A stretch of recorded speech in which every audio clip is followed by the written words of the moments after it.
ஜெபம் செய்வோம். எங்கள் அன்பின் பரலோக பிதாவே, கர்த்தராகிய இயேசு கிறிஸ்துவின் மூலம் மண்டலே வருகிறோம்.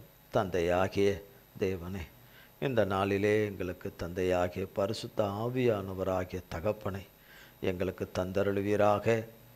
பரிசுத்த ஆவியானவர் தாமே எங்களுக்கு இந்த நாளுக்குரிய சத்தியத்தை எங்களை போதித்து வழிநடத்தும்படியாய் கர்த்தராகிய இயேசு கிறிஸ்துவின் நாமத்தினாலே தகப்பனே மெய் பாதம் பணிந்து கேட்கிறோம். ஆவியானவரே, கிறிஸ்து இயேசுவின் நாமத்தினாலே மெய் பாதம் பணிந்து அழைக்கிறோம். தந்தையே, வருவீராக பொறுப்படுத்திக் கொள்வீராக. முன்னோட்டை மறைத்து கொள்ளும். வம்சம் இரத்தமும் வேதத்தை நீர் கூடாதவைகளும் புறம்பானவைகளும் ஒன்று கூட ஒரு காலமும் ஒருபோதும் என்னிலே காணக்கூடாதபடி தகப்பனாகிய இயேசு கிறிஸ்துவின் நாமத்தின் அக்கினினாலும் இரத்தத்தின் அக்கினினாலும் என்னிலே வேரோடு சுட்டரிக்கப்பட்டு போவதாக. உம்முடைய நாமமும் இரத்தமும் வார்த்தையும் வெளிச்சமும் உம்முடைய அபிஷேகமும் உம்முடைய கிருபா வரங்களும் ஆண்டவரே, உம்முடைய சாரமும் சத்துவம் உம்முடைய அபிஷேக தைலத்தினாலும் ஆண்டவரே அல்லேலூயா நிரப்புவீராக. உம்முடைய கிருபையின் வல்லமையினாலும் உம்முடைய அக்கினினாலும் உம்முடைய அன்பினாலும் உம்முடைய பலத்தினாலும் நிரப்புவீராக. உம்முடைய பிரசன்னத்தினாலே எங்கள் ஒவ்வொருவரையும் நிரப்பும். எங்களை ஆண்டு கொள்ளும். உம்முடைய வருகை பரியந்தமும் நீங்காமல் இருக்க கிருபை செய்யும். உம்மை விட்டு நீங்காமல் இருக்க கிருபை செய்யும். எங்கள் பிதா குமாரன் பரிசுத்த ஆவியானவராய் மூவராய் ஒன்றாய் இருக்கிற எங்கள் ஜீவனின் அதிபதியாகிய சர்வ ஜீவனின் அதிபதியாகிய எங்கள் ஆடுகளின் பிரதான மெய்ப்பனாகிய அல்லேலூயா ஆட்டுக்குட்டியானவருடைய நாமம் மட்டுமே மகிமைப்படுவதாக. இயேசு கிறிஸ்துவின் மூலம் ஜெபிக்கிறோம் பிதாவே. ஆமேன், ஆமேன், ஆமேன். கர்த்தருடைய நாமத்திற்கு ஸ்தோத்திரம். கர்த்தராகிய தேவன் உடைய வார்த்தை, அவன் நுகத்தை முறித்து உன் கட்டுகளை அறுப்பேன். அவன் நுகத்தை முறித்து, அவன்னா சாத்தான், அவன் நுகத்தை முறித்து உன் கட்டுகளை அறுப்பேன் என்று. இந்த வார்த்தையின் அடிப்படையிலே தான் தேவனுடைய ஆவியானவர் நம்மோடு கூட நம் ஒவ்வொருவர் கூட பேசுவார். அவன் நுகத்தை முறித்து அப்படின்னும் போது மாட்டுக்கு கழுத்தில் அந்த நுகத்தை பூட்டுறதை பார்த்துருப்போம். கிராமங்கள்லாம் நிறைய மாடு, ஒத்த மாடாக இருந்தாலும் ரெட்டை மாடாக இருந்தாலும் அது கழுத்து மேலே ஒரு நுகத்தை வச்சு அழுத்தி தான் அதை பிடிச்சி கெட்டி அந்த வண்டி அதை இழுத்துக்கிட்டு போவோம். பார்த்தது இல்லையோ? இந்த நுகம் என்கிற ஒரு கட்டை தான் இப்படி அழுத்தி இப்படி பிடிச்சிருக்கோம், அழுத்தி பிடிச்சிருக்கோம். அதை ஒரு அது நிமிரெல்லாம் முடியாது. அந்த மாடு நிமிர முடியாது. இப்போ நம்ம நிமிர்ற மாதிரிலாம் அது நிமிர முடியாது. கழுத்தை தூக்கிற முடியாது. அவ்வளோ லேஸில் நல்ல உயரத்தில் அப்படி தூக்கலாம் முடியாது. அண்ணே கழுத்தை போட்டு அப்படின்னு சொல்லிட்டு அந்த நுகம், அந்த நுகத்தை கர்த்தர் முறிப்பேன்றார். அவருடைய பிள்ளைகளில் இருக்கிற அந்த நுகத்தை, அந்த நுகம் எப்படி வருது? அந்த நுகம் தேவன் வைக்கலை. தேவன் கொடுக்குற நுகம் ஒன்று இருக்குது. மத்தேயு எழுதின சுவிசேஷத்தில் கர்த்தராகிய தேவன் சொல்லியிருக்கிறார். அவருடைய கற்பனைகள், அவருடைய கட்டளைகள், அது நுகம் என்று சொல்லப்படுது, நுகம் என்று. ஆனால் இது வேற. சாத்தான் நாம் எப்பொழுது தேவன் சொன்னதை விட்டு விலகும்போது, தேவனுடைய வழியை விட்டு விலகும்போது, தேவனுக்கு பிரியமில்லாத காரியத்தை செய்யும்போது, பிரியமில்லாத வார்த்தைகளை தொடர்ந்து வசனித்து கொண்டே இருக்கும்போது, அவர் சொல்ல கீழ்ப்படியாமையிலே போய்கொண்டிருக்கும் போது, கீழ்ப்படிய மாட்டேன்னு போய்கொண்டிருக்கும் போது, கர்த்தரை விட்டு விலகும் போது சாத்தான் உள்ளே அது விலகுனாலே, யார் பேச்சை கேட்டால் தான் விலகுவோம்? யார் பேச்சை கேட்டால் தான் தேவனுடைய விருப்பத்தின்படி நடவாதபடி சாத்தான் விருப்பத்தின்படி நடப்போம் என்றால், தேவனை விட்டு விலகும்போது, சாத்தான் உள்ளே வரும்போது, சாத்தானுடைய விருப்பத்தின்படி நடக்க ஆரம்பிக்கும் போது, அவன் நமக்கு கொடுக்கறதே நுகத்தை கொண்டு வந்து தான் வச்சிடுறது. அவ்வளோதான். சாத்தான் சொல்லுவது எல்லாமே ஈஸியாக இருக்கிற மாதிரி தெரியும், கவர்ச்சியாக இருக்கிற மாதிரி தெரியும், நம்பக்கூடிய வகையில் இருக்கும், நம்பக்கூடிய வகையில் இருக்கும். அவ்வளவும் பொய், ஆனால் நம்பக்கூடிய வகையில் இருக்கும். எல்லாமே மாய்மாலம் பொய். அதுக்குள்ளே இருக்கிறது நாசம், அதுக்குள்ளே இருக்கிறது அழிவு. ஆனால் அவன் சொல்வது எல்லாமே சொல்லும்போது எல்லாம் நேர்த்தியாய் செம்மையாய் அருமையாக இருப்பதை போல ஒரு தோற்றத்தை கொடுக்கும். நம்ப வைக்கும், இணங்க வைக்கும். நம்ப வைக்கும், இணங்க வைக்கும், அதுக்கு செவிசாய்க்க வைக்கும். தேவன் செய்ய மாட்டார் என்று சொல்லும், தேவன் செய்ய மாட்டார் என்று சொல்லும். அவர் உனக்கு எப்போ செய்து நீ எப்போ அவர்கிட்டேருந்து வாங்கிறது, அவர் உனக்கு தர்றது, அவர் உனக்கு செய்கிறது கொள்வது என்று அதை என்ன நேக்கா சொல்லணுமோ அவ்வளோ நேக்கா சொல்ல வைத்து, சூழ்நிலைகளை காரணங்காட்டி, சம்பவங்களை காரணங்காட்டி, அதற்கும் தேவனுக்கும் சம்பந்தம் இருக்காது. அது மனுஷனே அதுக்கு சம்பந்தமாக இருப்பான், அது தேவன் சம்பந்தமாக இருக்காது. ஆனால் அது தேவனை சம்பந்தப்படுத்தி எல்லாவற்றிலும் உன் தேவன் உனக்கு என்ன செஞ்சார் கொண்டார், நான் பார் உனக்கு அது செய்வேன் இது செய்வேன் என்று சொல்லி அவனுடைய வார்த்தைக்கு இணங்க வைத்த பிறகு, சம்மதித்த பிறகு அவன் சொன்னது ஒன்று கூட செய்ய மாட்டான். அவன் ஏமாற்றுக்காரன், திருடன், கொலைபாதகன், வஞ்சகன், ஆதி முதலாய் மனுஷ கொலைபாதகனும் திருடனுமாய் பொய்யனுமாய் பொய்க்கு பிதாவுமாய் இருக்கிறதுனால கேட்டுட்ட பிறகு, அந்த நுகத்தை வச்சிட்ட பிறகு நீ அதை என்னிடந்து எடுத்துடுன்னு சொன்னாலும் அவன் அதை என்ன செய்ய மாட்டான், கேட்க மாட்டான். ரெண்டாவது அவனால் எடுக்கவும் முடியாது.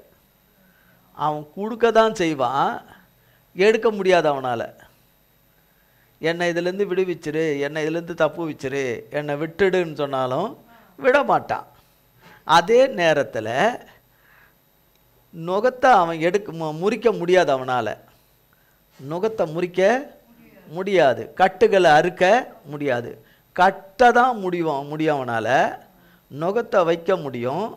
ஆனால் அதிலிருந்து அவருடைய பிள்ளைங்க கதறும்போது எடுக்க மாட்டான்,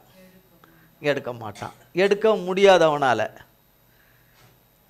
கட்டுகளை வைக்காதவரும், கட்டுகளை சாத்தானுடைய கட்டாகிய அந்த அப்படிப்பட்ட கட்டுகளை கட்டாதவரும், அவன் வைக்கிற நுகத்தை வைக்காதவர் தான் அந்த நுகத்தை முறிக்க முடியும், அந்த கட்டுகளை அறுக்க முடியும். அவர் தான் சொன்னதும் சொன்னபடியே செய்கிறவரும், சாத்தானால் முடியாததெல்லாம் முடிக்கிறவரும் அவர் தான். சாத்தானால் இதையெல்லாம் ஒன்றுமே பண்ண மாட்டான், பண்ணவும் முடியாது. அவன்கிட்ட அது கிடையாது. ஆனால் இதெல்லாம் கொடுத்துருவான். அவன் சொல்லுவது எல்லாம் தேவன் சொல்லுவது 2, அவன் சொல்லுவது 1. தேவன் சொல்லுவது 2, சாத்தான் சொல்லுவது 1. சாத்தான் சொல்லுவது என்ன, நீ என்ன வேணா செய், எதுவுமே பாவம் இல்லைம்பான். நீ என்ன வேணாலும் செய், இதை செய்யாதே, அதை செய்யாதே, இதை செய்யாதே, இதை செய்யன்னு சொல்ல மாட்டான். எல்லாமே செய், உன் கண் கண்டபடி, உன் காது கேட்டபடி, உன் மனது கேட்டபடி, உன் இருதயம் விரும்பினபடி, உன் வழிகளில், உன் பாதையில், உன் விருப்பத்தில், உன் யோசனையில், உன் எண்ணத்தில் என்ன தோணுதோ எல்லாம் செய், எதுவுமே பாவம் இல்லைம்பா. எதுவுமே அது பாவம்னு அவன் சொல்லவே மாட்டான், அந்த நினைவே வர விட மாட்டான், அந்த நினைவே எண்ணமே வர விட மாட்டான். இது தப்பு, இது மீறுதல், இது அக்கிரமம், இது பொல்லாப்பு, இது தேவனுக்கு விரோதமானது, அவன் சொந்த சரீரத்துக்கு விரோதமானது என்று அவனுக்கு தீங்கு அளிக்கக்கூடியது, அவனை அழிக்கக்கூடியது, அவனை தேவனை விட்டு பிரிக்கக்கூடியது என்று எதையுமே சொல்ல மாட்டான். ஆக பாவத்தை குறித்து சொல்லவே மாட்டான். பாவத்தினால் வருகிறது மரணம் என்று சொல்லவே மாட்டான். ஏன்னா மரணத்துக்கு அதிகாரி இந்த பிசாசு தான். அதனால் பாவமே பிசாசு தான், பாவமே பிசாசு தான். அது தன்னையே எப்படி சொல்லும்? சொல்லவே சொல்லாது. அதனால் எதுவானாலும் செய், நீ செய்கிறது எல்லாம் சரி, நீ செய்கிறது எதுவுமே தப்பு கிடையாது, நீ செய்கிறது எதுவுமே மீறுதல் கிடையாது, நீ செய்கிறது எதுவுமே பொல்லாப்பு கிடையாது, நீ செய்கிறது எதுவுமே அகம்பாவம் கிடையாது, நீ செய்கிறது எதுவுமே ஆணவம் கிடையாது, நீ செய்கிறதெல்லாம் நீதி, நீ செய்கிறதெல்லாம் நியாயம் என்று சொல்லி ஒரே வார்த்தையில் தான் சாத்தான் நீ செய், நீ செய், நீ செய், நீ எதுவானாலும் செய் செய் அப்படின்னு சொல்லும். தேவனோ இதை செய், இதை செய்யாதே என்று சொல்லுகிறவர். இது செய்தா இந்த நன்மை, இது செய்தா இது அழிவு என்று சொல்லுகிறவர். கண்டிக்கிறவர், உணர்த்துகிறவர், தண்டிக்கிறவர், சிட்சிக்கிறவர், பரிசிக்கிறவர். ஆனால் அழிவுக்கு ஒப்புக்கூடாதவர், அவருடைய பிள்ளைகளை அழிவுக்கு ஒப்புக்கூடாதவர். அவர் மனம் தம்முடைய பிள்ளைகளிலே விரும்பினதை நிறைவேற்றி தருகிறவர். அவர் தான் இந்த நுகத்தை முறிக்கிறவர். நமக்காக சிலுவையிலே மரித்து மாசற்ற குற்றமற்ற இரத்தத்தை சிந்தி ஜீவனை தந்து நம்முடைய அக்கிரம பாவகங்களை எல்லாம் அவர் சிலுவையில் சுமந்து தீர்த்த தேவாட்டுக்குட்டியின் நாமத்தினாலும் இரத்தத்தினாலும் தான் இந்த நுகம் முறியும், இந்த கட்டு அறுக்கப்படும். அந்த ஸ்லாக்கியத்தை சிலுவையில் நமக்காக தேவாதி தேவன் தகுதியற்ற நமக்கு செய்து முடித்தார். அவராலே தான் இந்த நுகம் முறியும், இந்த நுகம் முறியும். வருத்தப்பட்டு பாரம் சுமக்கிறவர்களே, நீங்கள் எல்லாரும் என்னிடத்தில் வாருங்கள், அவரிடத்தில் மட்டும்தான் வர சொல்லியிருக்கிறார். வேறு யார்கிட்ட போனாலும் இதுக்கு நிவர்த்தி கிடையாது, இந்த நுகம் முறியாது. கர்த்தராகிய இயேசு கிறிஸ்துவை தவிர, உலக இரட்சகரை தவிர, உலக மீட்பரை தவிர, விடுவிக்கிறவராகிய கர்த்தரை தவிர, ரட்சிக்கிறவராகிய கர்த்தரை தவிர, சர்வத்தையும் படைத்தவராகிய சர்வ வல்லமுள்ள தேவனாகிய கர்த்தரை தவிர யாரும் இந்த நுகத்தை முறிக்கவே முடியாது. சாத்தான் போட்ட நுகத்தை சாத்தான் நேராக வந்து நம்மக்கிட்ட போடலை, நாம தான் சாத்தாங்கிட்ட கொடுத்துட்டதுனால சாத்தான் போட்டான். ஆனால் அவன் போடுவான் என்பதை தேவன் அறிந்தவராய் இருக்கிறதுனால சில நேரங்களில் எச்சரிக்கிறாரு. சில நேரங்களில் அவர் எச்சரிக்கிறது நமக்கே தெரியாமல் இருக்கும், தெரியாமல் விட்டுடுவோம், சரியாக கவனிக்காத விட்டுடுவோம், சரியான புரிதல் இல்லாமல் சரியாக விளங்கி கொள்ளாத தன்மையில் விட்டுடுவோம். நம்மளுடைய அசட்டத்தனத்தில், அஜாக்கிரதையில், மதியினத்தில், அறிவீனத்தில், ஞானமற்ற காரியத்தில் விழுந்து அந்த நுகத்தை சம்பாரிச்சிருவோம். ஆனால் வருகிற அந்த நுகங்கள் ஒவ்வொருத்தருக்கும் ஒவ்வொரு மாதிரி இருக்கும். எல்லாருக்கும் ஒரே மாதிரியான நுகமாக இருக்காது. அவன் நெடுங்காலமாய் காத்திருக்கிறவர்களுக்குன்னு உறுதி வச்சிருப்பான்.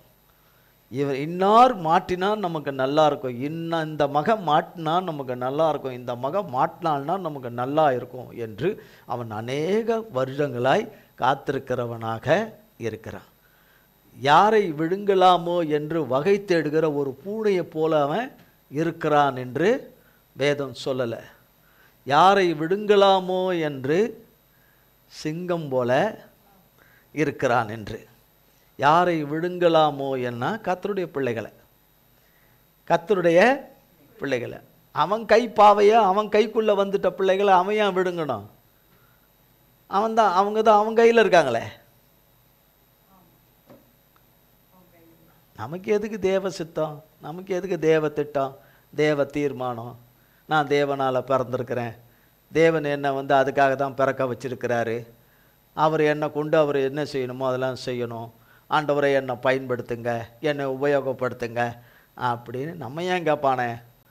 ஆலயத்துக்கு போவோம், வருவோம், ஒரு வேலையை கொடுக்குறாரா, ஒரு வருமானத்தை கொடுக்குறாரா, ஒரு கல்யாணத்தை கொடுக்குறாரா, கல்யாணம் பண்ணி விடுறாரா, ஒரு குடும்பம் குட்டி ஆயிடுறோமா, ஒரு 4 வாடகை வாங்குகிறோமா, சாப்பிட்டோமா, இருந்தோமா, மண்டையை போட்டோமா, போயிடணும் அப்படிங்கிறவங்க எல்லாம் அவனுக்கு தேவையே கிடையாது. அவனுக்கு அது அனாவசியம். அவங்கள விடுங்கணும்னு அவன் நினைக்கவே மாட்டான். யார் பேரிலே தேவன் கிருபையும் இரக்கம் உள்ளவராக இருந்து நடத்துகிறாரோ, அவர் வைத்த அந்த கிருபையும் தயவையும் வைத்திருக்கிறாரோ, யார் மேலே கரிசனை உள்ளவராக இருந்து நடத்துகிறாரோ, யார் தேவன் நோக்கம் என் வாழ்க்கையில் நிறைவேறணும் என்று தேவனை நோக்கி கூப்பிடுகிறார்களோ, அந்த தேவ சித்தம் உள்ளவர்களை தான் விழுங்கணும்னு கர்ஜிக்கிற சிங்கம் போல வகை தேடினா வகைக்கு வகை வலையை விரித்து கொண்டே வலையை வீசிக்கிட்டே அதில் அவன் சோர்ந்து போகாதபடி,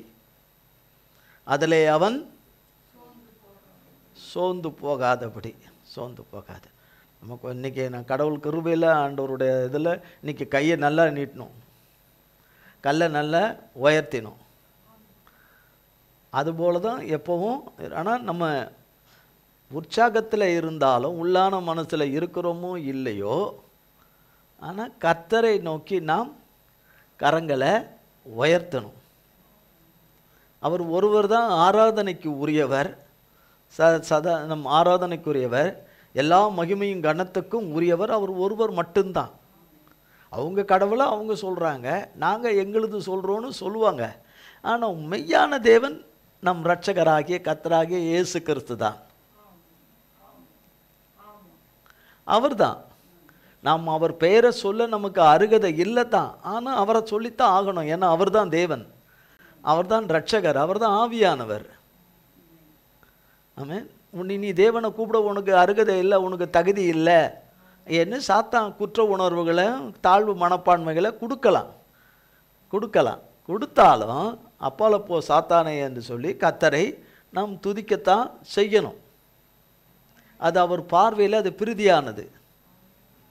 நாம் துன்மார்க்கத்தில் இருந்து கொண்டு பாவத்தில் இருந்து கொண்டு நான் பாவம் செய்யலை, நான் அக்கிரமம் செய்யலை, பொல்லாப்பு செய்யலை அப்படின்னு சொல்லி நான் பரிசுத்தன் என்று என்னையே ஏமாற்றி கொண்டு தேவனை நான் சோத்தரித்தா அது துன்மார்க்கருடைய பலி. அது கர்த்தருக்கு பிரியமாக இருக்காது, அது கர்த்தருக்கு பிரியமாக இருக்காது.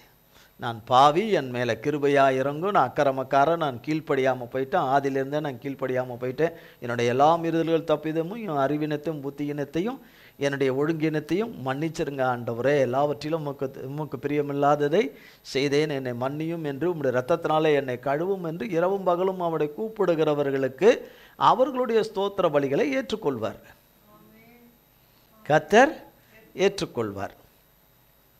சாத்தான் நான் தேவனுடைய பிள்ளைகளாக இருக்கிறதுனால தான் பிரச்சனைகளை கொண்டு வருவான்.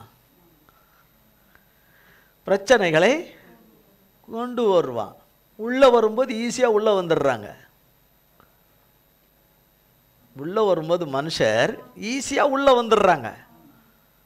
அவங்களுக்குள்ள எப்படிப்பட்ட பொல்லாப்பான குணம் இருக்குது, பொல்லாப்பான காரியம் உள்ளே இருக்குது, பொல்லாத வழிகள் உள்ளே இருக்குன்னு தேவனுடைய பிள்ளைகளுக்கு தெரியாது. ஒரு குடும்பமாக இருப்பாங்க, ஒரு 2 கணவன் மனைவியாக இருப்பாங்க, அல்லது பேச்சலராக இருப்பாங்க, அல்லது கணவன் மனைவி 2 பிள்ளைங்க இருப்பாங்க, அல்ல ஒரு 3 பிள்ளைகளாக இருப்பாங்க. வரும்போது உள்ள நுழையும் போது தெரியாது, பேசும்போதும் தெரியாது, அவங்க அந்த பேசுகிற நேரத்தில் நடந்து கொள்கிற விதத்திலையும் தெரியாது. கொஞ்ச நாள் ஆன பிறகு சுயரூபம் தெரிய ஆரம்பிக்கும். உள்ள விட்டது ஈஸியாகிடுச்சு, வெளியே தள்ளுறது கஷ்டமாகி போச்சு. உள்ள வரும்போது அநேகருக்கு தெரியல, வெளியே தள்ளும் போது அநேகருக்கு தெரியுது. உள்ள சாத்தானை உள்ள விடும்போது, சாத்தான் மனுஷரை உள்ள விடும்போது ஏசப்பா பேரை கூட தான் சொல்லுவாங்க, ஆனால் ஏசப்பா பிள்ளை கிடையாது. நாம் ஏசப்பா பிள்ளையான்னு ஏசப்பா தான் நம்மளும் சொல்லணும். நாம் சொல்லிக்கிறது அது வேதத்தின்படி நல்லதில்லை. தேவன் தான் நம்மளும் சொல்லணும், என் மகன் எனக்கு பிரியமானவன் சொல்லணும். நாமளே நம்ம சொல்லிக்கிறது சாட்சி கிடையாது. தேவன் நம்மை குறித்து சாட்சிடுறது தான் சாட்சி. அப்போ உள்ளே வந்துடுறது ஈஸியாக வந்துடுது. அதை ஒரு நோக்கம் அமைக்கிறது. நம்ம எவ்வளவுதான் பக்குவமாக சொன்னாலும் அது கேட்காது. ஏன்னா அதுக்குள்ளே இருக்குது சாத்தான். அந்த நுகம் முறியாது. அப்போ நம்ம தான் அனுமதிச்சிடுறோம். நம்மன்னா அவருடைய பிள்ளைங்க தான் அனுமதிச்சிடுறது. ஏசப்பாவா சொன்னார், அவங்க வருவாங்க, நாளைக்கு காலையில் வருவாங்க, இன்றைக்கி சாயங்காலம் வருவாங்க, நீங்கள் அவங்கள உள்ளே விட்டுக்குங்க, அவங்கள இது பண்ணிக்கங்கன்னு. கிடையாது. தவறு அவருடைய பிள்ளைகள் தான், தப்பிதம் அவருடைய பிள்ளைகள் தான். ஆனால் யார்கிட்ட தான் நின்றுறோம் வந்து, அதுக்கு நம்ம விட்டதுக்கு ஒரு தண்டனை நமக்கு வரும்ல. அதுக்கு நம்ம அங்கலாய்ப்போம், நம்ம கதறுவோம், நம்ம தேவனை நோக்கி கூப்பிடுவோம், தேவனே வந்துருங்கன்னு இல்லையா? அது உள்ள ஸ்ட்ராங்காக உட்காந்துக்குச்சு. அது சும்மா நீலி கண்ணீர்லாம் வடிக்கும், நீலி கண்ணீர்லாம் வடிக்கும், நிறைய பொய்யெல்லாம் சாக்கு போக்கெல்லாம் நிறைய சொல்லும். ஆனால் நம்ம பட்சமாக பேசுகிற மனுஷர் கூட அவங்க பட்சமாக பேசுவாங்க. சில நேரம் பொய்யன் பக்கமாகவும் பேசுவாங்க.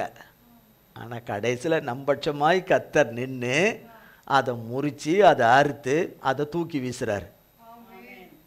அது அவர் தான் செய்கிறது. ஆனால் அதை முதல்ல கர்த்தருடைய கிருபையில் இனம் கட்டு இருந்தோம்னா உள்ளே விடுவோமா? விட மாட்டோம். அப்போ தேவனுடைய பிள்ளைகளாக தான் இருக்கிறோம். ஆனால் எச்சரிக்கையாக இல்லாமல் போயிடுறோம், ஞானம் இல்லாதவர்களாய் போயிடுறோம். வந்து உக்காந்துருது, பிடிச்சி கட்டிடுறது. நம்ம தயால குணத்தெல்லாம் நிறைய சொல்லலாம். நான் பொதுவாக அதுக்கு இருக்கிற நடைமுறைகள் படியெல்லாம் நான் செய்யலை. ஒரு ஒழுங்கு நடைமுறைகள்னு இருக்குது, உள்ளே வர விடுறவங்களுக்கு ஒரு நடைமுறைகள்லாம் இருக்குது. அது கூட நான் என்ன பண்ணலை, செய்யலை. ஒரு இரக்கம் பாராட்டி என்ன பண்ணிட்டேன், ஒரு இரக்கம் பாராட்டிட்டேன். ஆனால் முடிவில் என்ன வருது, இரக்கம் இல்லாதவர்கள்னு வருது. தேவனுக்கு தான் தெரியும் நடந்தது என்னன்னு. இரக்கம் இல்லாதவங்க, கொஞ்சமும் பொறுத்து கொள்ள மாட்றாங்க, கொஞ்சமும் விட்டு கொடுக்க மாட்றாங்க. அவங்க நிற்கிறதுலையே நிற்கிறாங்க, அவங்க பேசுகிறதையே பேசுகிறாங்க. இன்னும் வருதில்ல அப்படின்னு. ஆனால் தேவன் தம்முடைய பிள்ளைகள் தேவனிடத்தில் மன்னிப்பு கேட்கும்போது தேவன் மன்னித்து இரக்கம் பாராட்டி அந்த நுகத்தை முறித்து கட்டை அறுத்து வெளியே போட்டுருக்கிறாங்க. அவ்வளோதான். ஆனால் உள்ளே வரும்போது ரொம்ப ஈஸியாக வந்துடுது, எந்த பிரச்சனையும் இல்லாமல். ஆனால் வெளியே தள்ளும்போது எவ்வளோ பெரிய அமளி வருது, எவ்வளோ ரகலை வருது, எவ்வளோ சமாதானமே இல்லை. இது ஒன்றே இப்படி இருக்குமானாய், இதுவே இப்படி இருக்கணும், மற்றதெல்லாம் எப்படி இருக்கும்? யார் காக்கிறா? கர்த்தர் தான். நாகும் 1ஆம் அதிகாரம் 13ஆம் வசனம்.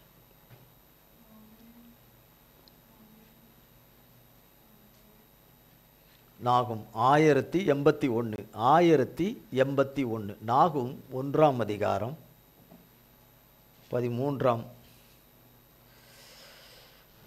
வசனம். இப்போதும் நான் உன்மேல் இருக்கிற அவன் நுகத்தை முறித்து உன் கட்டுகளை அறுப்பேன். ஆமாம், இப்போதும் நான் உன்மேல் இருக்கிறன, நம்ம ஒவ்வொருவர் மேலே இருக்கிற நுகத்தை முறித்து உன் கட்டுகளை அறுப்பேன். கடன் பிரச்சனையும் நுகமும் கட்டும்.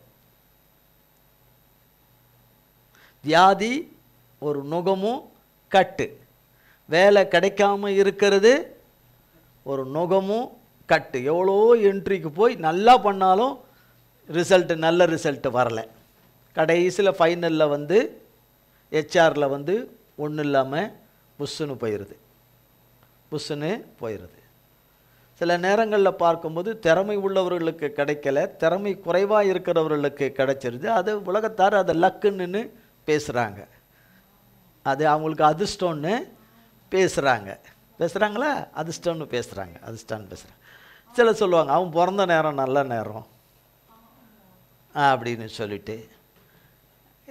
தேவன் நம்பிக்கை அற்றவர்கள், வேறே நம்பிக்கை உள்ளவர்கள் என்ன சொல்லுகிறார்கள், அவர்களுக்கு அது நல்ல நேரம், அவர்களுக்கு அது நல்ல காலம். அதிலே இருக்கிறவர்கள் வேறு ஒன்று சொல்லுகிறார்கள், அவர்களுக்கு 7.5 நாட்டு சனி, அதனால தான் அவங்களுக்கு எதுவுமே தொட்டதெல்லாம் நடக்க மாட்டேங்குது. எதுவுமே கிடைக்க மாட்டேங்குதுன்னு பேசுவார்கள். தேவனுடைய பிள்ளைகளுக்கு அது கிடையாது. தேவனுடைய பிள்ளைகளுக்கு கிடையாது. அப்போ வேலை கிடைக்கிறதுல சிரமம். வேலை கிடைச்சாலும் வேலையில் நல்ல ஸ்கோப் பண்ண முடியாத நிலைமை. உண்மையாக உழைச்சா அதுக்கு தக்க பலன் இல்லை, அதுக்கு தக்க உயர்வு இல்லை, அதுக்கு தக்க உயர்வு பலன் இல்லை. தன் வேலை உண்டு தான் உண்டு என்று கொடுக்கப்படுகிற வேலையில் இருந்தாலும் அதில் பல பிரச்சனைகளை கொண்டு வருகிற காரியங்கள், பல குற்றச்சாட்டுகளை கொண்டு வருகிற காரியங்கள். அதில் வேலையில் நிறைய அழுத்தத்தை மேல் அழுத்தத்தை கொடுத்து வேலையை விட்டு ஓடிடுன்னு என்கிற ஒரு நிலைமை. இது எல்லாமே ஒரு நோகம், கட்டுகள். இவையெல்லாம் கட்டுகள். படைப்பூட்ட முடியாதபடி, படைக்க முடியாதபடி தவிக்கிற காரியங்கள் இவைகளும் ஒரு நுகமும் கட்டுகளாய் இருக்கிறவைகள். இப்படி சொல்லி கொண்டு போனால் அநேக காரியங்கள் நுகங்கள் என்கிற ரீதியில் படிக்க முடியாத நிலைமையில் இருக்கிறதும் ஒரு நுகமும் கட்டும். தேவனோடு ஒன்றி தேவனுக்குள்ளே ஐக்கியமாக இராதபடி உள்ளே தேவனுக்குள்ளே வராதபடி வெளியவே நிற்கும்படி செய்கிறதும் ஒரு நுகமும் கட்டுகளும் தான், சத்ருவின் கிரியைகள் தான். அதில் செய்வினை மந்திர சூன்யங்கள் எல்லாம் அதுக்குள்ளே கலந்திருக்கும், அதுக்குள்ளே கலவைகளாய் கலந்திருக்கும். அப்போ இப்போதும் நான் உன்மேல் இருக்கிற அவன் நுகத்தை முறித்து உன் கட்டுகளை அறுப்பேன். சொன்னவர் தேவன், தேவனாகிய கர்த்தராகிய இயேசு கிறிஸ்து. அவருடைய பிள்ளைகள் இருக்கிற அந்த நுகத்தை முறிச்சு நிமிர முடியாமல், குனிய முடியாமல், எதையும் செய்ய முடியாத இருக்கிறது ஒரு நுகம் முறி. நல்ல ஆகாரம் சாப்பாடு இல்லாமல் இருக்கிற ஒரு நுகம் கட்டு. வறுமை, கொடுமை, இதெல்லாம் ஒரு நுகம் கட்டு. விதமான கட்டுகள். பலவீனம் ஒரு கட்டு. பலவீனம் ஒரு கட்டு. பலவீனம் இதில் பலவீனம், அதில் ஆவியில் பலவீனம், ஆத்மாவில் பலவீனம், சிந்தையில் பலவீனம், எண்ணத்தில் பலவீனம், பார்வையில் பலவீனம், மூளையில் பலவீனம், சரீர அவயங்களில் பலவீனம், நடக்கையில் கிரியையில் பலவீனம், இருதயத்தில் பலவீனம், பலவிதமான கை கால்களில் பலவீனம், விதத்துக்கு விதம் இருக்குது பலவீனம். ஆனால் கர்த்தருடைய வார்த்தை இருக்குது, உன் பலவீனத்தில் என் பலன். வார்த்தை வேதத்தில் இருக்குது. அது எனக்குள்ளே இருந்து நான் வாயை திறந்து சொல்லி தேவன் எனக்கு கொடுத்த செவிகள் அதை கேட்டு என் செவிகள் மூலமாக மூளைக்கெல்லாம் போய் என் சரீரத்துக்குள்ளே அந்த வார்த்தைகள் உள்ளே போய் வேலை செய்ய விடுவேனானால் என் பலவீனத்தில் அவர் பலன் இருக்கும். வசனத்தில் போட்டிருக்கிறாரு சத்தியம்.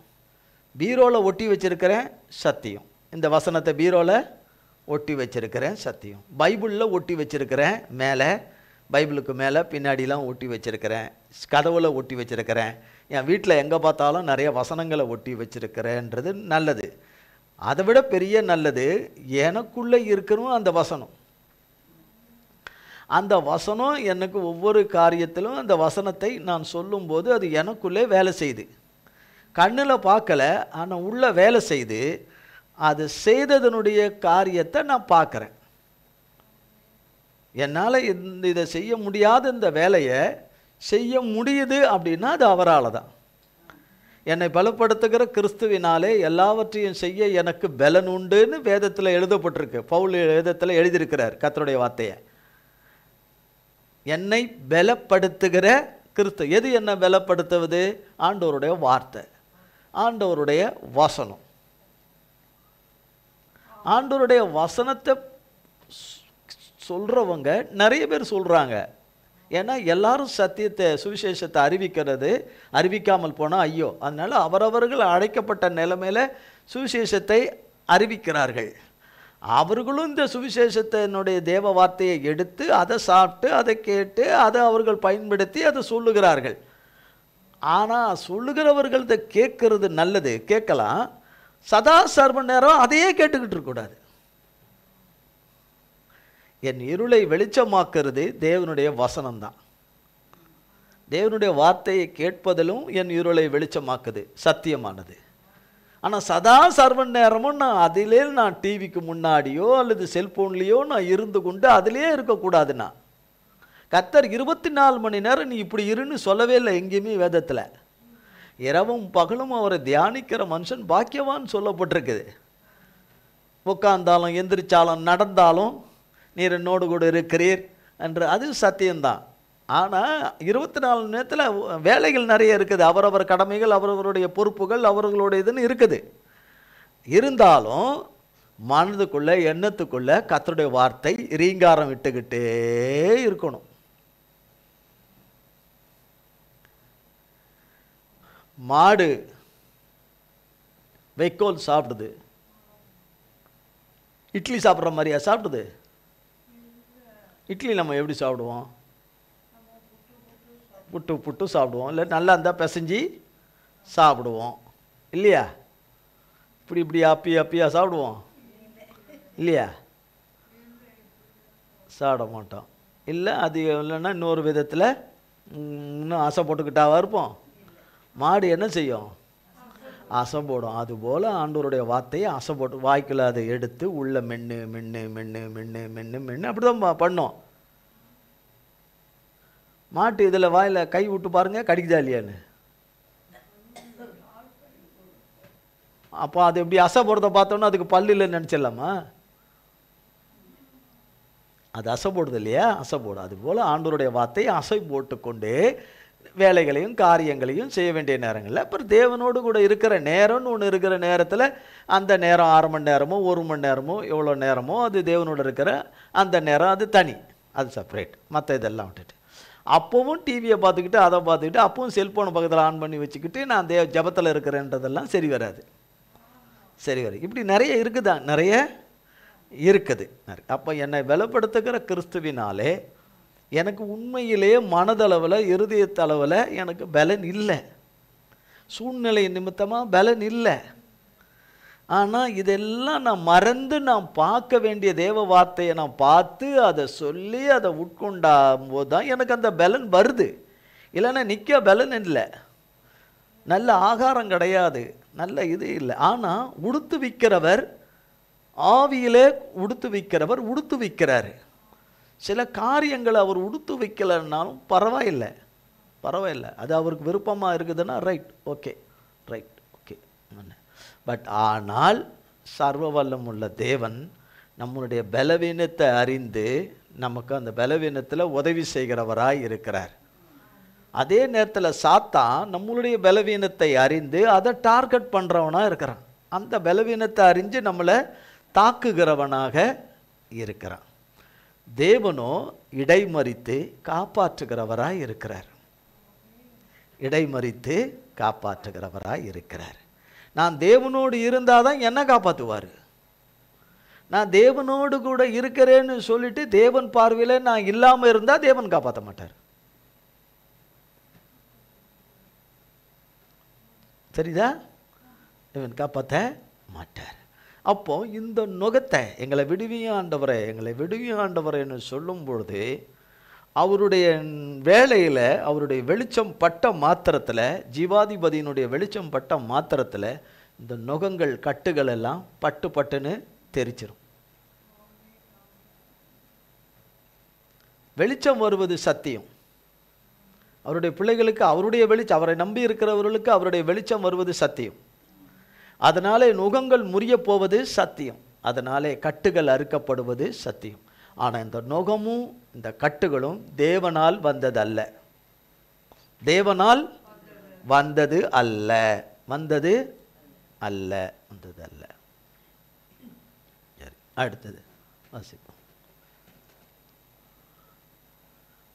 எரேமியா 30ஆம் அதிகாரம். எரேமியா 30ஆம் அதிகாரம் 1-8.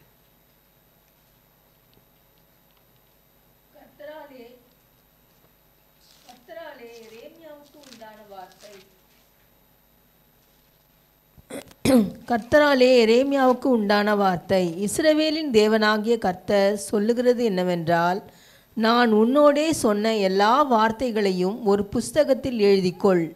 இதோ நாட்கள் வரும் என்று கர்த்தர் சொல்லுகிறார். அப்பொழுது நான் இஸ்ரவேலும் யூதாவும் ஆகிய என் ஜனத்தினுடைய சிறையிருப்பை திருப்பி நான் அவர்கள் பிதாக்களுக்கு கொடுத்த தேசத்துக்கு அவர்களை திரும்பி வர பண்ணுவேன். அதை அவர்கள் சுதந்தரித்து கொள்ளுவார்கள் என்று கர்த்தர் சொல்லுகிறார். இவைகள் கர்த்தர் இஸ்ரவேலையும் யூதாவையும் குறித்து சொன்ன வார்த்தைகளே. கர்த்தர் சொல்லுகிறது என்னவென்றால், தத்தளிப்பின் சத்தத்தை கேட்கிறோம், திகிலுண்டு, சமாதானம் இல்லை. ஆணாய் பிறந்தவன் பிரசவிக்கிறதுண்டோ என்று கேட்டு பாருங்கள். பிரசவிக்கிற ஸ்திரீயைப் போல் புருஷர் யாவரும் தங்கள் இடுப்புகளின் மேல் தங்கள் கைகளை வைத்திருக்கிறதையும் முகங்கள் எல்லாம் மாறி வெளுத்திருக்கிறதையும் நான் காண்கிறதென்ன? ஐயோ, அந்த நாள் பெரியது, அதை போலொத்த நாள் இல்லை. அது யாக்கோபுக்கு இக்கட்டு காலம், ஆனாலும் அவன் அதற்கு நீங்களாகி ரட்சிக்கப்படுவான். அந்நாளில் நான் அவன் நுகத்தை உன் கழுத்தின் மேல் இராதபடிக்கு உடைத்து உன் கட்டுகளை அறுப்பேன் என்று சேனைகளின் கர்த்தர் சொல்லுகிறார். இதில் 1-8 வசனம் எத்தனையோ 1000 ஆண்டுகளுக்கு முன்பு எழுதப்பட்ட வார்த்தை. 2600 ஆண்டுகளுக்கு முன்பு எழுதப்பட்ட வார்த்தை. 2600 700 ஆண்டுகளுக்கு இடையில எழுதப்பட்ட தேவ வார்த்தை. அப்போதே நம்ம எல்லாரையும் மனசில் வச்சு தான் எழுதியிருக்கிறார். சிறையிருப்பை திருப்புவேன். சிறையிருப்புன்னா எதிலிருந்தும் விடுவிக்கப்பட முடியாத நிலைமை. எதிலிருந்தும் விடுவிக்கப்பட முடியாத நிலைமை பலருக்கும் பல விதத்தில் இருக்கும். சிக்கியிருக்கிற காரியங்கள் அதிலிருந்து திருப்பி கொண்டு வருவேன். அவர்கள் சுதந்தரிக்க வேண்டியவைகளை சுதந்தரிக்கும்படி செய்வேன். அவரவர்களுக்கு கர்த்தர் வைத்திருப்பதை சுதந்தரிக்கிறதுக்கும்படி செய்வேன்னா கர்த்தர் சுதந்தரிக்கும்படி செய்வேன். தேவ வார்த்தையை பரிகசிக்கிறவர்கள் நிறைய பேர் இருக்காங்க. அது ஒரு நாளில் அது விளங்கும். அது அவர்களுக்கு அவருக்கு விளங்குன்னா வெறும் விளக்கம் காட்டுறதில்ல, அதுக்குரிய தண்டனை. அதற்குரிய தண்டனை.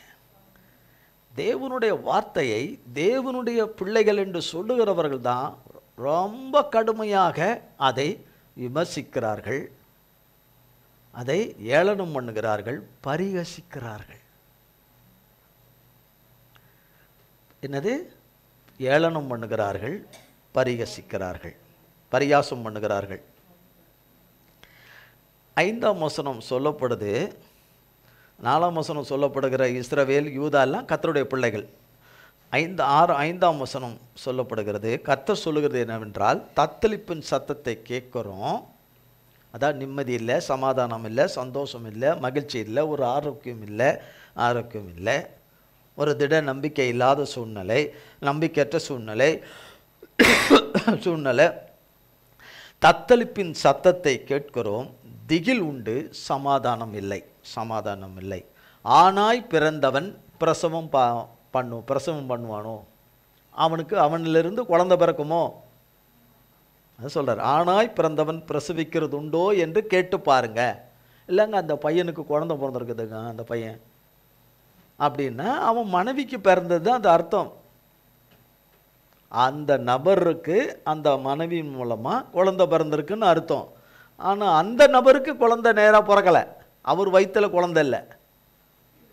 அதை தான் சொல்கிறார், பிரசவிக்கிறது உண்டோ என்று பாருங்கள். பிரசவிக்கிற ஸ்திரீயை போல் புருஷர் யாவரும், நிறமாத கர்ப்பிணியை போல புருஷர்கள் இருக்கிறார்கள்.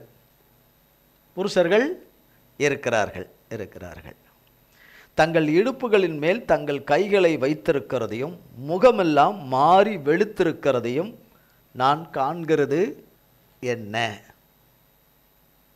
முகம் மாறி இருக்கிறதும் முகம் வெளுத்திருக்கிறதையும் நான் பார்க்குறேன்றார் கர்த்தர். இப்படியே ஆணும் பெண்ணுமாகி அவருடைய பிள்ளைகளை பார்க்குறேன்றார்.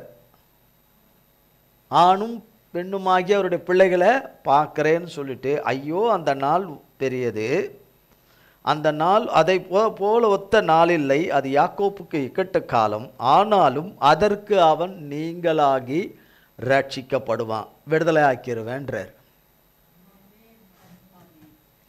அப்போ இந்த இக்கட்டு காலம் முடியுறது எதனால் முடியுது? தேவனுடைய வெளிச்சம் உள்ளே வர்றதுனால, ஜீவனுள்ள தேவனுடைய வெளிச்சம் உள்ளே வர்றதுனால இருள் காணாமல் இருளுக்குரியவைகள் எல்லாம் ஆகிய நுகமும் கட்டுகளும் முறிஞ்சிருது.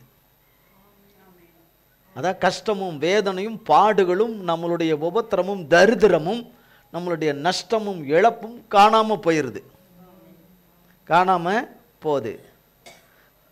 சாத்தானால் அல்ல, மனுஷனால் அல்ல, தேவனால, கர்த்தராகிய தேவன். அந்நாளிலே, அப்போ அந்நாள் என்று சொல்லப்படுவது தேவன் ஒரு நாளை வைத்திருக்கிற அந்த நாள். அந்த நாள், இந்த நாள் அந்நாளிலே. எந்த நாள்?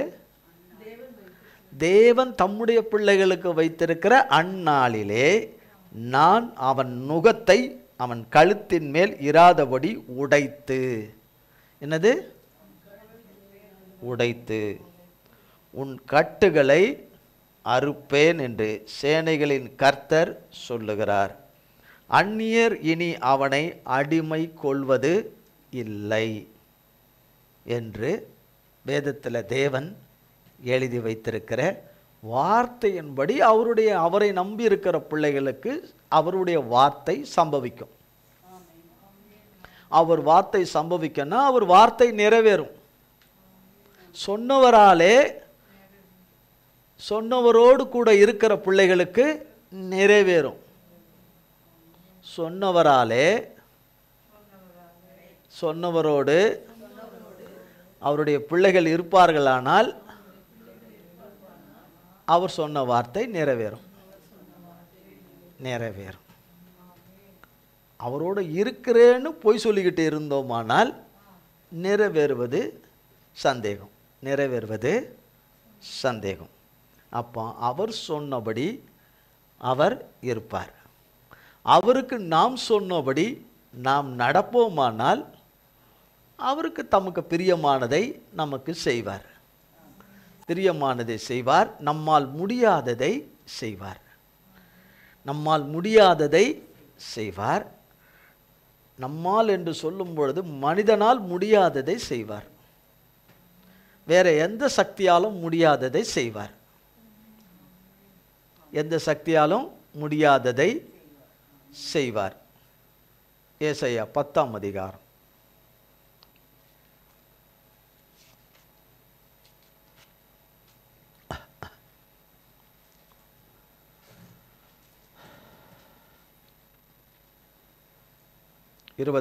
வசனம். அந்நாளில் உன் தோளினின்று அவன் சுமையையும் உன் கழுத்தினின்று அவன் நுகமும் நீக்கப்படும். அபிஷேகத்தின் நுகம் முறிந்து போம். அந்நாளிலே உன் தோளினின்று அவன் சுமையும் உன் கழுத்தினின்று அவன் நுகமும் நீக்கப்படும் சொல்றார். இங்கேயும் சொல்றார். அங்கேயும் என்ன, இங்கேயும் என்ன வார்த்தை சொல்லப்படுது, பயன்படுத்தப்படுது? எரேமியாவில் 8ஆம் வசனத்தில் சொல்லப்ப அந்நாளிலே என்று சொல்லப்பட்டது. இங்கேயும் 10ஆம் அதிகாரம் ஏசாயா தீர்க்கதரிசியின் புஸ்தகம். எரேமியாவுக்கு முன்னாடி இருந்தவர் ஏசாயா. ஏசாயாவுக்கு பிறகுதான் எரேமியா வந்தவர். சொல்லப்படுது அந்நாளிலே. எந்த நாளிலே? அந்நாளிலே.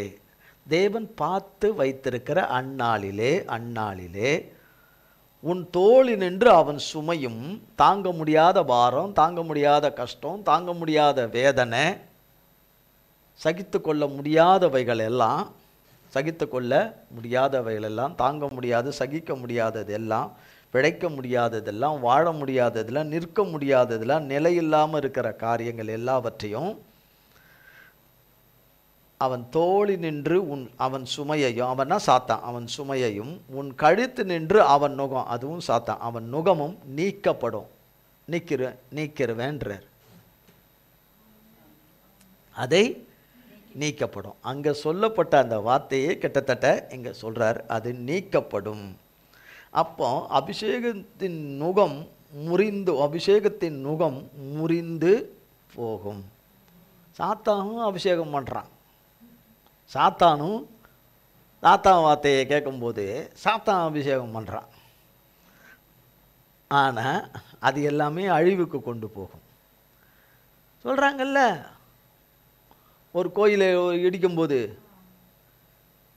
எங்கேயாவது ஒரு கோயில் இடிக்கிறதுலாம் கேள்விப்படுறீங்கள்ல?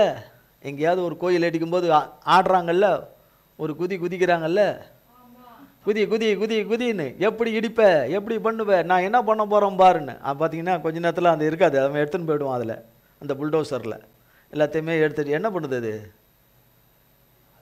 ஒரு 5 நிமிஷம் உருண்டு ஆடின்னு என்ன ஆகுது? 5-6 நிமிஷம், அவ்வளோதான். அதுக்கப்புறம் அந்த அம்மா பேசுகிற வார்த்தையை கேளுங்க, காது கொடுத்து கேட்க முடியாது. அதுக்குள்ளே எப்படி காது கொடுத்து மனுஷர் காது கொடுத்து கேட்க முடியாத வார்த்தையை பேசுகிறதுக்குள்ளே எப்படி இருக்கும் கடவுளுடைய மெய்யான ஆவி? எப்படி இருக்குமா? இருக்காது இல்லையா? இருக்காது. அப்போ அந்த மாதிரி அதுவும் ஒரு விதமான ஆவி தானே, சாத்தானால அபிஷேகம் பண்ணப்பட்ட ஒரு ஆவி தானே அது பேசுது. எல்லா இடங்களையும் அந்த மாதிரி தானே. எங்கே திடீர்ந்தாப்புல ஒரு கூட்டத்தில் திடீர்னு ஒரு 10 எப்படி எகிரி இன்னும் கொத்தான்னு கத்தி உயின்னு இலையை வச்சுக்கிட்டு ஆடுன்னு ஆடும். அதில் ஆடி மாதம் முடிவில் ஆடும், ஆவணியினுடைய தொடக்கத்தில் ஆடும், அந்தந்த ஏரியாவில் அண்ணே எவ்வளவோ இருக்குது பார்க்குறோம். அது எல்லாம் முறிஞ்சு போய்விடும்னு சொல்லப்படுது. அவைகள் எல்லாம் முறிந்து விடும் என்று. ஏசாயா 14ஆம் அதிகாரம், ஏசாயா 14ஆம் அதிகாரம் 3ஆம் வசனம். கர்த்தர் உன் துக்கத்தையும் உன் தத்தளிப்பையும் நீ அடிமையாக்கப்பட்டிருந்த கடினமான அடிமைத்தனத்தையும் நீக்கி உன்னை இளைப்பார பண்ணும் அக்காலத்திலே. பாருங்க, கர்த்தர் உன் துக்கத்தையும் உன் தத்தளிப்பையும் நீ அடிமையாக்கப்பட்டிருந்த கடினமான அடிமைத்தனத்தையும் நீக்கி. சாத்தான் பேச்சை கேட்ட மாத்திரத்தில், அவன் கவர்ச்சியில், அவன் வசனிப்பில், அவன் ஏமாற்றுகிறதுல விடும்போதே முதல்ல கொடுக்கறது அடிமைத்தனம். அவ்வளோதான். தேவனுடைய இதில்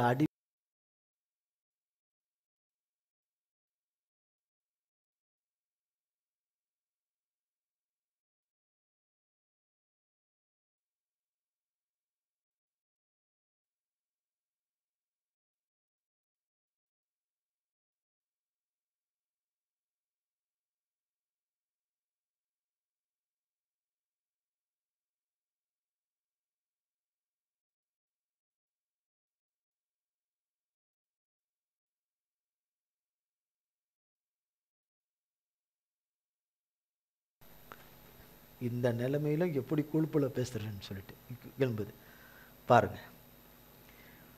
கர்த்தர் உன் துக்கத்தையும், எத்தனை துக்கம் இருக்கு ஒவ்வொருத்தருக்கும். என்ன கேட்டிங்கன்னா 1000 கணக்கில் இருக்கு. உங்களுக்கு மேலே இருக்குன்னா அப்போ எனக்கு 2000 இருக்கு. உங்களுக்கு 2000-3000னா எனக்கு 4000 இருக்கு. இன்னொருத்தருக்கு 5000 இருக்கும், இன்னொருத்தருக்கு 6000 இருக்கும், இன்னொருத்தருக்கு 2-3 இருக்கும். எதுவுமே இல்லைன்னா கூட துக்கமாக இருக்கிறேன்னு சொல்கிறவங்களும் இருக்கிறாங்க. போர் அடிக்குது அதனால துக்கமாக இருக்கிறேன்னு. போர் அடிக்குது துக்கமாக இருக்கிறேன், ரொம்ப போர் அடிக்குது சோகமாக இருக்கிறேன், ரொம்ப போர் அடிக்குது யாரையாவது கிண்டி விட்டுட்டு வேடிக்கை பார்க்கணும் போல இருக்கு என்று இருக்கிறவங்க. விதத்துக்கு விதம் துக்கத்திலே நிறைய இருக்குது. உன் துக்கத்தையும் உன் தத்தளிப்பையும் நீ அடிமையாக்கப்பட்டிருந்த கடினமான அடிமைத்தனத்தையும், அதான் முடியாத நிலைமையை, முடியவே முடியாது, நம்மால் இன்னும் முடியாத நிலைமையில் இருக்கிற அந்த நிலைமையை நீக்கி உன்னை இளைப்பாரம் பண்ணும் காலத்தில், அதுக்கு ஒரு நேரம் இளைப்பார பண்ணும் அப்படின்னு சமாதானமாக இருக்கிற, நிம்மதியாக இருக்கிற ஒரு இதில் சொல்லிட்டு அதே இதில் தான் 24-25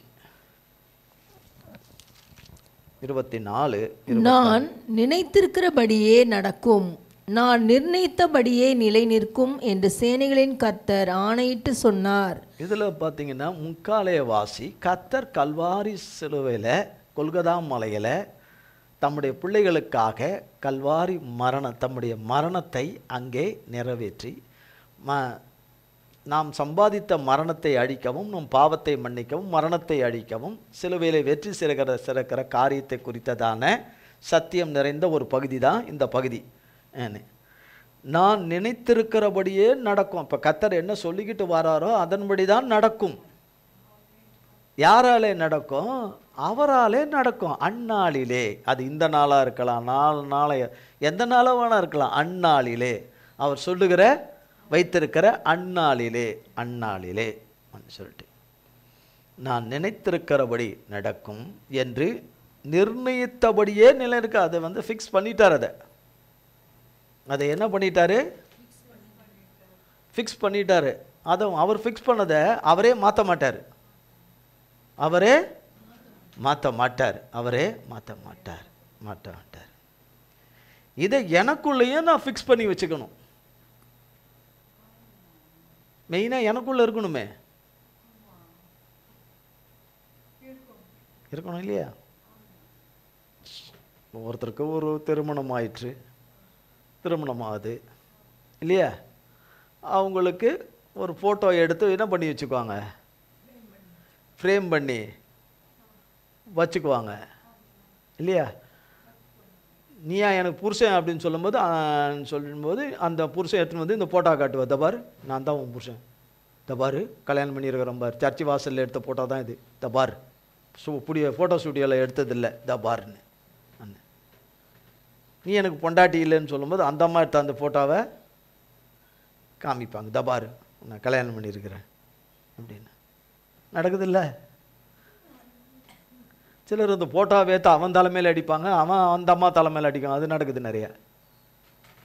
அது நடக்குது. இல்லை இந்த ஃபோட்டோ வீட்டை விட்டு வெளியில் வந்து விடும். ஆனால் அந்த ஃபோட்டோவை யாராவது வீட்டு வாசலில் வெளியில் வச்சுருப்பாங்களா? காம்பவுண்ட் வாலில் எங்கேயாவது வச்சுருப்பாங்களா?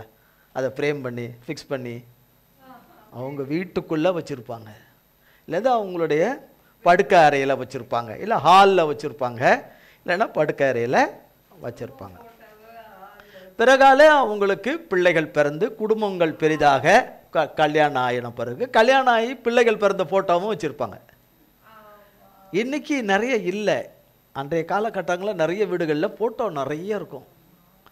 வீட்டுக்குள்ளே நிறைய ஃபோட்டோக்கள், பெட்டியில் இருக்கிறது தனி, பெட்டிக்குள்ளே இருக்கிற ஃபோட்டோ ஞாபகார்த்தமாக வச்சுருக்கிறேன்னு சொல்லி கொஞ்சம் ஃபோட்டோ வச்சுருப்பாங்க.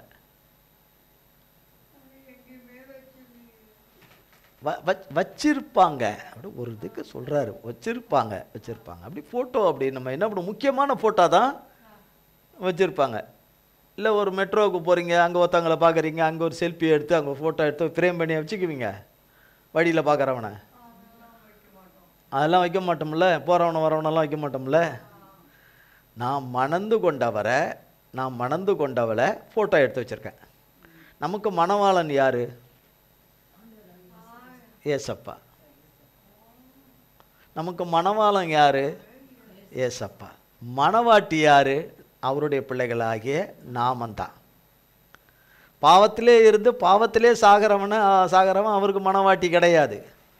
பாவத்தில் இருந்தவனை கழுவி பரிசுத்தவானாக்கி பரிசுத்தத்திலும் நீதியிலும் நிலைத்திருக்கும்படி இருந்து மாசற்றவர்களாய் குற்றமற்றவர்களாய் இருக்கும்போது அவர் மணந்து கொள்ளுகிற ஒரு கல்யாண நாள் இருக்குது.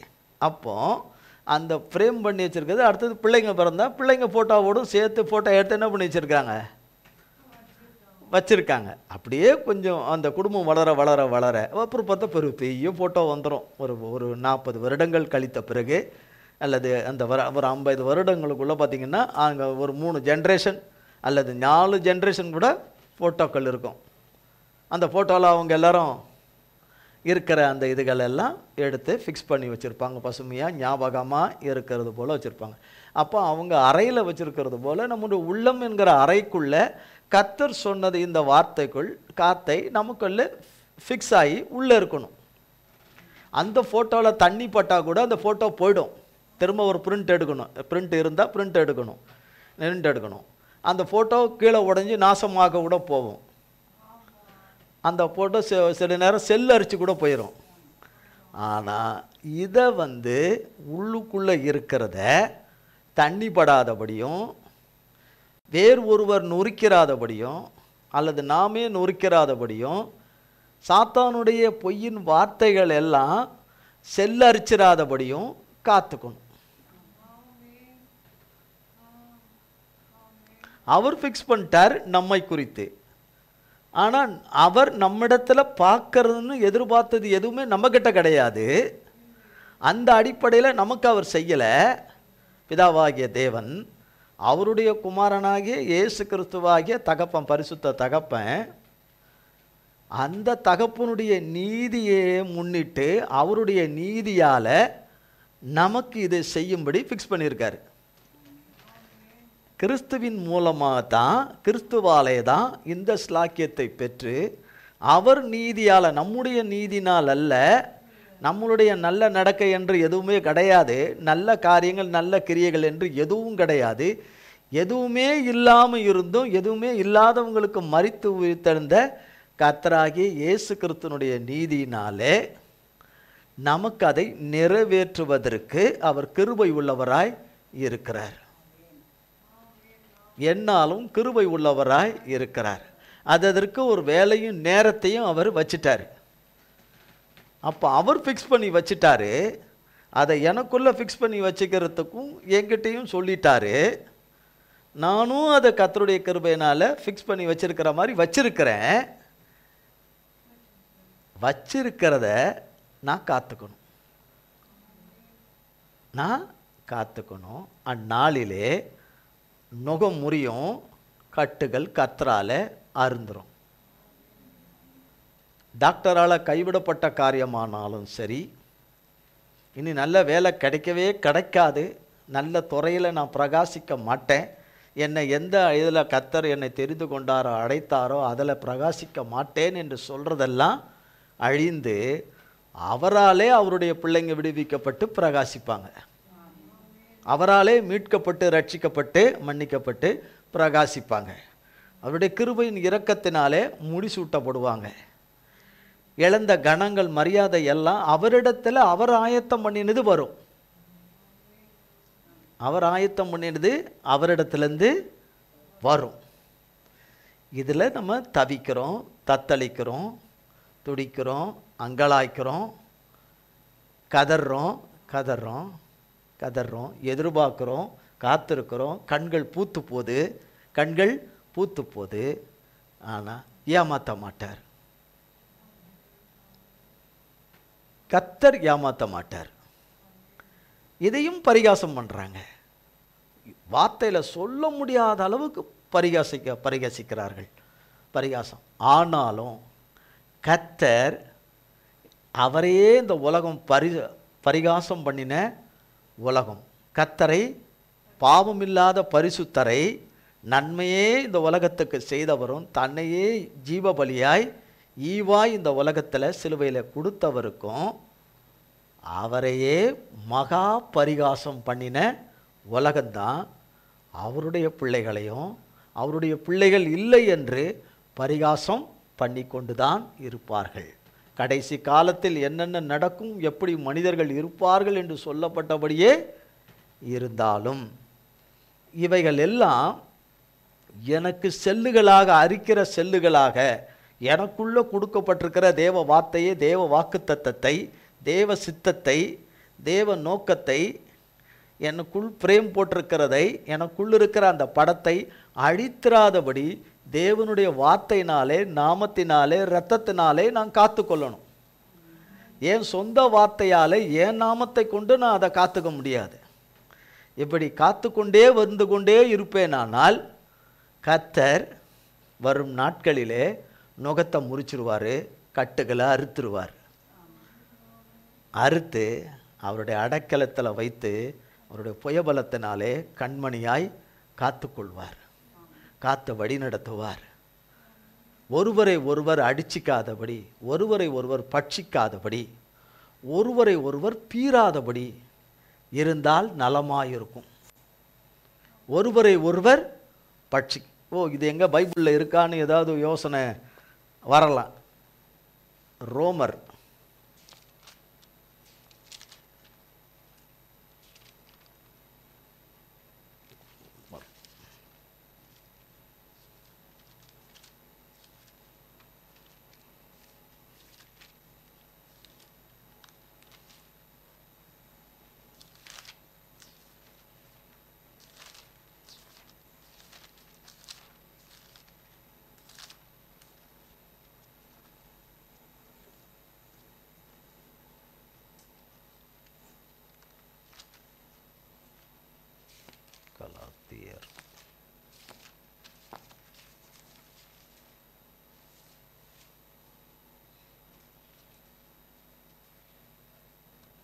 கலாத்தியர் 5ஆம் அதிகாரம்.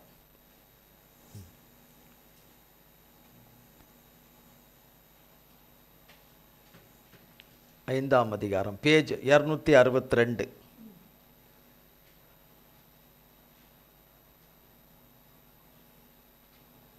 எடுத்தாச்சா? பாருங்க, 13லேருந்து வாசிங்க. சகோதரரே, நீங்கள் சுயாதீனத்திற்கு அழைக்கப்பட்டீர்கள். இந்த சுயாதீனத்தை நீங்கள் மாம்சத்திற்கு ஏதுவாக அனுசரியாமல் அன்பினாலே ஒருவருக்கொருவர் ஊழியம் செய்யுங்கள். உன்னிடத்தில் நீ அன்பு கூறுவது போல பிறனிடத்திலும் அன்பு கூறுவாயாக என்கிற இந்த ஒரே வார்த்தையிலே நியாயப்பிரமாணம் முழுவதும் நிறைவேறும். நீங்கள் ஒருவரை ஒருவர் கடித்து பட்சித்தீர்களானால் அழிவீர்கள். அப்படி ஒருவரால் ஒருவர் அழிக்கப்படாதபடிக்கு எச்சரிக்கையாயிருங்கள். பாருங்க, நீங்கள் ஒருவரை ஒருத்தர் கடுமையாக இஷ்டத்துக்கும் என்னன்னா ஒருவர் அமைதியாக இருக்கிறாங்கன்னா நீ அழிஞ்சிராதபடி இருக்கிறதுக்கு தான். நீ அழிகிற நாளில் உன் வார்த்தையை உன்னை அழிக்க ஒரு நாள் வரும் உனக்கு விரோதமாக. அன்றைக்கு நீ அழிந்திராதபடி இருக்க மௌனத்தை காப்பதுனாலே நீ அழிந்திராதபடி இருப்பதற்காக மௌனத்தை கலைத்து உன்னை போல் நடந்தால் உன்னை நேசிப்பது போல் பிறனை நேசி என்கிற கற்பனையிலே இல்லாதபடி போயிடுவோம். தேவனுடைய பிள்ளைகளுக்கும் தேவனுடைய பிள்ளைகள் என்று சொல்லிக்கொண்டு நடவாமல் இருக்கிறவர்களுக்கும் வித்தியாசமே இல்லாமல் போயிடும். வித்தியாசமே இல்லாத போயிடும். அதனால் கோடை இல்லை, பயந்தாங்கோழி இல்லை, கோடை கிடையாது. கோடை கிடையாது, பயந்தாங்கோழி இல்லை, கோடை கிடையாது, கிடையாது. கிறிஸ்துவின் அன்பின் நினைத்து ஒரு நாளிலே விளங்கி கொள்கிற காலம், புரிதல் என்கிற காலங்கள் வரும்பொழுது, வெளிச்சத்தின் காலங்கள் வரும்போது, நுகங்கள் முறிக்கப்பட்டு கட்டுகள் அறுக்கப்பட்டு அனைவரும் மீட்கப்பட்டு விடுதலையாக்கப்பட்டிருக்கிற காலத்தில் யாவது கர்த்தருடைய அன்பை புரிந்து கொள்வார்கள் என்ற நம்பிக்கையில் இதை சகித்து கொள்ள வேண்டியதாய் இருக்கிறது. ஒரு குடும்பத்தினர் உள்ளே நுழைந்து அவர்களை வெளியேற்றுவதே அவ்வளவு பெரிய கொடுமையாக இருக்கு என்றால் அதை காட்டிலும் இது 100 மடங்கு கொடுமைகள் நிறைந்தது. ஆனாலும் அதை அழிக்க தேவன் ஒருவரே வல்லமை உள்ளவர். சொல்றார், நீங்கள் ஒருவரை ஒருவர் கடிந்து பட்சித்தீர்களானால் அழிவீர்கள். அப்படியே ஒருவருக்கொருவர் அழிக்கப்படாதபடி எச்சரிக்கையாயிருங்கள். பாருங்க 16, 17. பின்னும் நான் சொல்லுகிறது என்னவென்றால், ஆவிக்கேற்றபடி நடந்து கொள்ளுங்கள், அப்பொழுது மாம்ச இச்சையை நிறைவேற்றாதிருப்பீர்கள். மாம்சம் ஆவிக்கு விரோதமாகவும் ஆவி மாம்சத்துக்கு விரோதமாகவும் இச்சிக்கிறது. நீங்கள் செய்ய வேண்டும் என்றிருக்கிறவைகளை செய்யாதபடிக்கு இவைகள் ஒன்றுக்கொன்று விரோதமாயிருக்கிறது. ஆவியினால் நடத்தப்படுவீர்களானால் நீங்கள் நியாயப்பிரமாணத்திற்கு கீழ்ப்பட்டவர்கள் அல்ல. மாம்சத்தின் கிரியைகள் வெளியரங்கமாயிருக்கின்றன. அவையாவன விபச்சாரம், வேசித்தனம், அசுத்தம், காமவிகாரம், விக்கிரக ஆராதனை, பில்லி சூனியம், பகைகள், விரோதங்கள், வைராக்கியங்கள், கோபங்கள், சண்டைகள், பிரிவினைகள், மார்க்க பேதங்கள், பொறாமைகள், கொலைகள், வெறிகள், களியாட்டுகள் முதலானவைகளே. இப்படிப்பட்டவைகளை செய்கிறவர்கள் தேவனுடைய ராஜ்யத்தை சுதந்தரிப்பதில்லை என்று முன்னே நான் சொன்னது போல இப்பொழுதும் உங்களுக்கு சொல்லுகிறேன். ஆவியின் கனியோ அன்பு, சந்தோஷம், சமாதானம், நீடிய பொறுமை, தயவு, நற்குணம், விசுவாசம், சாந்தம், இச்சையடக்கம். இப்படிப்பட்டவைகளுக்கு விரோதமான பிரமாணம் ஒன்றுமில்லை. கிறிஸ்துவனுடையவர்கள் தங்கள் மாம்சத்தையும் அதன் ஆசை இச்சைகளையும் சிலுவையில் அறைந்திருக்கிறார்கள். நாம் ஆவியினாலே பிழைத்திருந்தால் ஆவிக்கேற்றபடி நடக்கவும் கடவோம். வீண் புகழ்ச்சியை விரும்பாமலும் ஒருவரை ஒருவர் கோபம் மூட்டாமலும் ஒருவர் மேல் ஒருவர் பொறாமை கொள்ளாமலும் இருக்க கடவோம். போனால் போயிட்டே இருக்கலாம். அப்புறம் 1 கொரிந்தியர் 13ஆம் அதிகாரத்துக்கு போக வேண்டியிருக்கோம், நேரம் கடந்துடும். அதனால் ஒருவருக்கு ஒருவர் பட்சிக்காமல் இருந்தால் நல்லது, நல்லது, நல்லது. அந்நாளிலே அவன் நுகத்தை முறித்து கட்டுகளை அறுப்பேன் என்று சொன்னவர் அப்படியே செய்து முடிப்பார். அவருடைய பிள்ளைகளாகிய ஒவ்வொருவருக்கும் அப்படியே செய்து முடிப்பார். இந்த வார்த்தையை கர்த்தர் நமக்கு பல கோடி மடங்காய் ஆசீர்வதிப்பாராக. செவ்வாய்க்கிழமை பிரேயர் உபவாச ஜெப கூட்டம் நடைபெறும். அந்நாளுக்காக ஜெபித்துக் கொள்ளுங்க. கர்த்தர் ஆசீர்வதிப்பாராக. ஜெபம் செய்வோம். எங்கள் அன்பின் பரலோக பிதாவே, கர்த்தராகிய இயேசு கிறிஸ்துவின் மூலம் உம்மண்டையிலே வருகிறோம். தந்தையாகிய தேவனை, இந்நாளிலும் வேளையிலும் உடைய சத்தியமுள்ள ஜீவனுள்ள உம்முடைய வார்த்தை என்னும் ஆகாரத்தை எங்களுக்கு கொடுத்தீர் ஆண்டவரே. தேவனாகிய ஆவியானவரே அல்லாமல் இதை எங்களுக்கு ஒருவராலும் எங்களுக்கு இவ்விதமாய் ஆழத்திலிருந்து எடுத்து கொடுக்க முடியாது. ஆழத்திலும் மறைபொருளுமாய் இருந்தவைகளும் மறைவான சத்தியங்களையும் எங்களுக்கு எடுத்துரைத்த கிருபைகளுக்காக ஸ்தோத்திரம். வார்த்தையிலே உம்முடைய வார்த்தையிலே வசனத்திலே நிலை நிற்கவும் எங்கள் வாழ்க்கையிலே நாங்கள் ஆண்டவரே எங்கள் கீழ்ப்படியாமையினாலும் உமக்கு செய்த எல்லா துரோகத்தனத்தினாலும் சம்பாதித்து கொண்ட எல்லா நுகங்களையும் ஆண்டவரே கட்டுகளையும் நீர் முறித்து உம்முடைய வார்த்தையின்படி முறித்து ஆண்டவரே இந்நாளிலே முறித்து கட்டுகளை அறுத்து உம்முடைய பிள்ளைகளை மீட்டு விடுவித்து ரட்சித்து உமது நாமத்திற்கு மகிமையாய் ஒவ்வொருவரும் வாழ்ந்து சுகித்து உமது நாமத்திற்கு மகிமையாய் பரிசுத்தமும் உண்மையும் உத்தமும் நீதியும் சத்தியமாய் உம்முடைய அநாதி தேவனுடைய அடைக்கலத்துக்குள்ளே மறைந்து எந்நாளும் வாழ கிருபை செய்வீராக. உமது கருத்துக்குள்ளே எங்கள் அத்தனை பேரையும் ஒப்புக் கொடுக்கிறோம். இயேசு கிறிஸ்துவின் மூலம் ஜெபிக்கிறோம் பிதாவே. ஆமேன், ஆமேன், ஆமேன். என் ஆத்துமாவே கர்த்தரை ஸ்தோத்ரி, என் முழு உள்ளமே பரிசுத்த நாமத்தை ஸ்தோத்ரி. என் ஆத்துமாவே கர்த்தரை ஸ்தோத்ரி, கர்த்தர் செய்த சகல உபகாரங்களை மறவாதே. ஆமேன், ஆமேன், ஆமேன். இயேசுவின் கர்த்தராகிய இயேசு கிறிஸ்துவின் கிருபையும் பிதாவாகிய தேவனுடைய அன்பும் பரிசுத்த ஆவியானவருடைய அந்யோன்ய ஐக்கியமும் என்றென்றைக்கும் நம் அனைவரோடு கூட சதா காலங்களுக்கும் நிலைத்திருப்பதாக. ஆமேன், ஆமேன், ஆமேன். இயேசுவின் ரத்தம் ஜெயம். இயேசுவின் பரிசுத்த நாமத்திற்கே ஸ்தோத்திரம். God bless you.